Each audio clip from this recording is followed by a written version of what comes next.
கர்த்தருக்குள் பிரியமானவர்களே, ஆண்டவர் ஆகிய இயேசு கிறிஸ்துவின் பரிசுத்தமுள்ள நாமத்திலே உங்களை வாழ்த்துகிறேன். அன்பரை அழைக்கிறார் ஊழியத்தின் சார்பிலே வாரம் ஒரு வார்த்தை நிகழ்ச்சியின் மூலமாக உங்களை சந்திப்பது மிகுந்த மகிழ்ச்சி. நாம் தேவனை மகிமைப்படுத்தி ஒரு பாடலை பாடி தேவ செய்திக்குள்ளாக கடந்து செல்லுவோம்.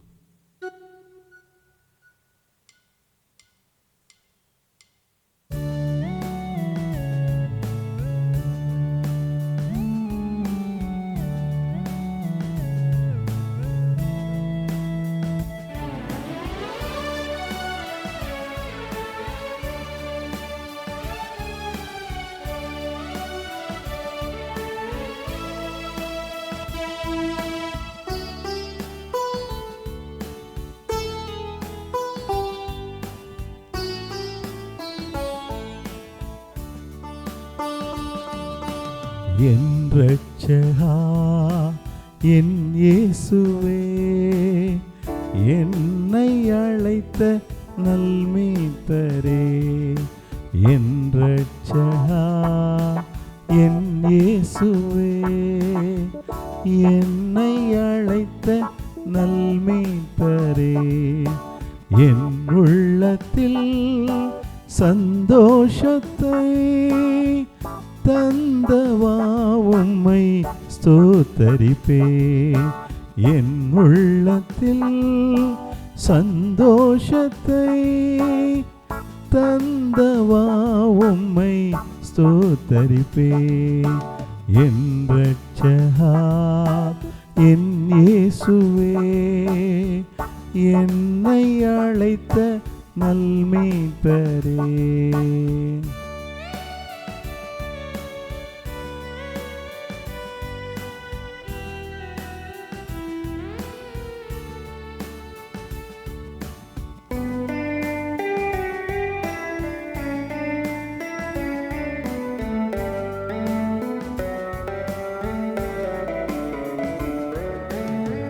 தூரமாய் நானும் சென்ற போது அன்பா என்னை அழைத்தீரே.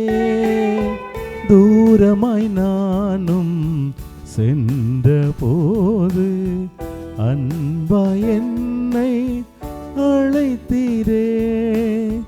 காலமெல்லாம் நான் உந்தன் ஒளியில் என்றும் நினைத்து வாழ்ந்து சுகிப்பேன்.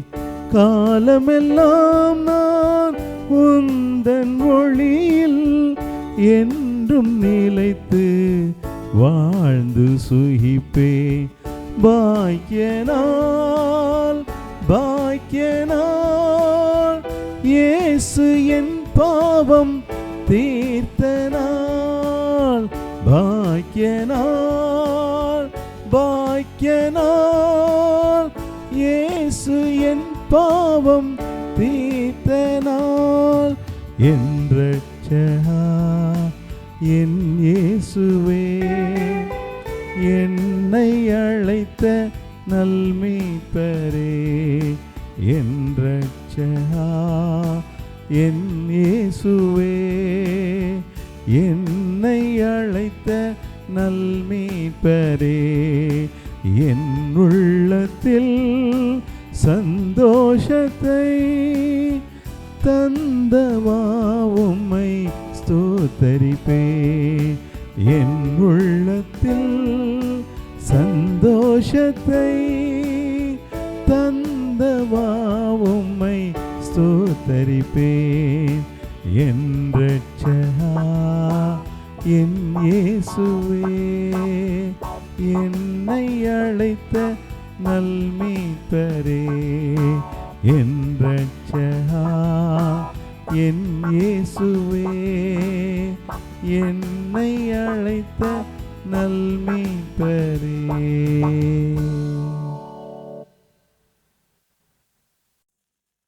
பிரியமானவர்களே, இந்த நாளிலும் தேவ செய்திக்காக ஆண்டவர் கொடுத்த வேத பகுதி பரிசுத்த லூக்கா எழுதின நற்செய்தி நூல் 15ஆம் அதிகாரம் 7ஆம் வசனத்தின் பின்பகுதியை நான் உங்களுக்காக வாசிக்கிறேன். மனம் திரும்புகிற ஒரே பாவியின் நிமித்தம் பரலோகத்தில் மிகுந்த சந்தோஷம் உண்டாயிருக்கும் என்று உங்களுக்கு சொல்லுகிறேன் என்று ஆண்டவராகிய இயேசு கிறிஸ்து திருவுளம் பற்றுகிறார். பிரியமானவர்களே, இந்த நாளிலும் கூட நாம் மனம் திரும்புதலை குறித்து அறிந்து கொள்ள வேண்டியவர்களாய் இருக்கிறோம். ஒரு மனிதனுடைய வாழ்க்கையிலே மனம் போன வாழ்க்கையை வாழ்ந்து கொண்டிருக்கிறான் என்றால் அவன் வாழ்க்கை ஒரு கட்டத்திலே ஒரு நிறைவான ஒரு ஆசீர்வாதமான ஒரு சூழ்நிலை எட்டாதபடிக்கு அவன் வேதனையின் வழியிலே சென்று விடுகிறான். இன்றைக்கும் நாம் பல நபர்களை குறித்து அறிந்திருக்கிறோம். புகழின் உச்சியில் இருக்கிறவர்கள், அந்தஸ்தில் இருக்கிறவர்கள், செல்வத்தில் மிகுந்திருக்கிறவர்கள், எல்லாரும் பார்க்கும் பொழுது இன்றைக்கு மனம் திரும்ப அவசியம் இல்லை. உலகத்திலே நாம் மனம் போல வாழலாம். நம் உள்ளம் எதையெல்லாம் விரும்புகிறதோ அதையெல்லாம் செய்யலாம். நம் உள்ளம் என்ன நினைத்தாலும் அதை நாம் செய்து நிறைவேற்றலாம் என்று இந்த உள்ளமானது, நம்முடைய மனிதன் சரீரமானது பல வழிகளிலே மனிதனை தவறான வழிகளுக்கு இழுத்து கொண்டு சென்று விடுகிறது. ஆகவே அவன் வாழ்க்கையின் இறுதியிலே அவன் வாழ்க்கை கேள்விக்குறியாய் மாறிவிடுகிறது. நிம்மதியை இழந்தவனாக வாழ்க்கையிலே தொலைந்து போன ஒரு அனுபவத்தை அவன் பெற்றுக்கொள்ளுகிறான். கர்த்தருக்குள் பிரியமான தேவ பிள்ளைகளே, இங்கே ஆண்டவராகிய இயேசு கிறிஸ்து சீஷர்கள் மத்தியிலே ஒரு உவமையை சொல்லுகிறதை இந்த லூக்கா எழுதின சுவிசேஷம் 15ஆம் அதிகாரம் 4ஆம் வசனம் முதல் 6ஆம் வசனம் வரையிலும் பார்க்கலாம். அவர் அங்கே சொல்லுகிறது என்னவென்றால், ஒரு மனிதன், ஒரு மேய்ப்பன் 100 ஆடுகளை உடையவனாக இருக்கிறான் என்றால் அவன் என்ன செய்வானா, அவைகளை மந்தையிலே அழைத்து செல்லும் பொழுது அந்த 100 ஆடுகளிலே ஒன்று காணாமல் போய்விடுகிறது என்றால் பரவாயில்லை, 100 ஆடுகள் இருக்கிறதுல மீதி 99 ஆடுகள் இருக்கிறது என்று அவன் மகிழ்ச்சி வர மாட்டான். மாறாக காணாமல் போன அந்த ஒரு ஆட்டை அவன் தேடி ஓடி அவன் எங்கெல்லாம் அலைந்து அது எப்படியாவது அந்த ஆட்டை கண்டுபிடிக்கும்படியாக அவன் முயற்சி மேற்கொள்ளுகிறவனாய் காணப்படுகிறான். அது மாத்திரமல்ல, அவன் முயற்சி மேற்கொள்ளுகிற பொழுது அவன் கண்டுபிடிக்கிறான். கண்டுபிடிக்கிற பொழுது பாருங்கள், அந்த ஆட்டை அவன் தோளிலே சுமந்து செல்லுகிறவனாய் காணப்படுகிறான். கர்த்தருக்குள் பிரியமானவர்களே, ஒரே ஒரு ஆட்டுக்காக அந்த அந்த மேய்ப்பன் தன் 99 ஆடுகளை நிறுத்திவிட்டு ஒரு ஆட்டை தேடி ஓடுகிற ஒரு அனுபவத்தை பார்க்கிறோம். ஆண்டவராய் இயேசு கிறிஸ்துவும் கூட அதைத்தான் விரும்புகிறார்.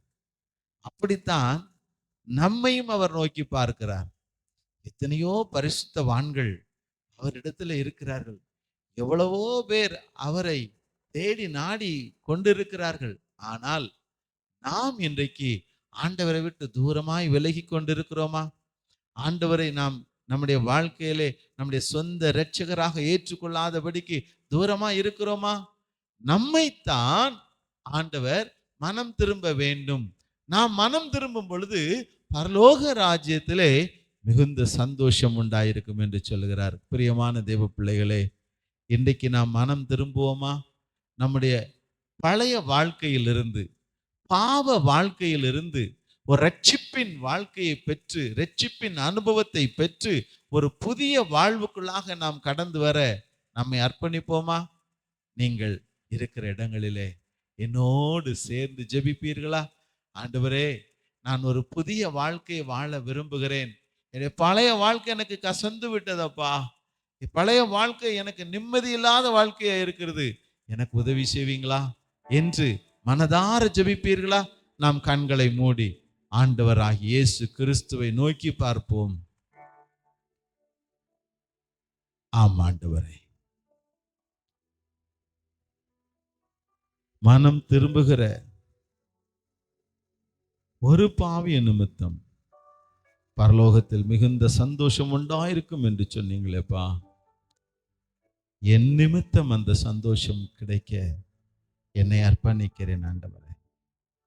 பரலோக ராஜ்யத்திலே அப்பா, நானும் ஒரு அங்கமாக மாற எனக்கு உதவி செய்யும். என்னுடைய பழைய பாவ வாழ்க்கையை விட்டு விலகி ஒரு புதிய இரட்சிப்பின் அனுபவத்தை பெற்ற வாழ்க்கைக்குள்ளாக வர எனக்கு உதவி செய்யும். அப்படி செய்கிறதுக்காக ஸ்தோத்திரம். எங்கள் ஒவ்வொருவரையும் உம்முடைய கரத்துல நீர் தாங்கி கொள்ளுகிறதுக்காக நன்றி அப்பா. எங்களுடைய பாவ வாழ்க்கையிலிருந்து ஒரு பரிசுத்த வாழ்க்கை எங்களுக்கு தருகிறதுக்காக நன்றி தகப்பனே.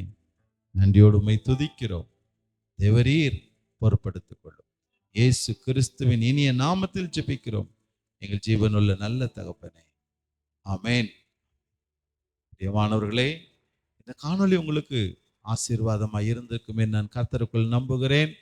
மற்றவர்களும் ஆசீர்வாதத்தை பெற்றுக்கொள்ளும்படியாக முடிந்த வரையில் பகிர்ந்தளியுங்கள். கர்த்தர் உங்களை ஆசீர்வதிப்பாராக. ஆமென்.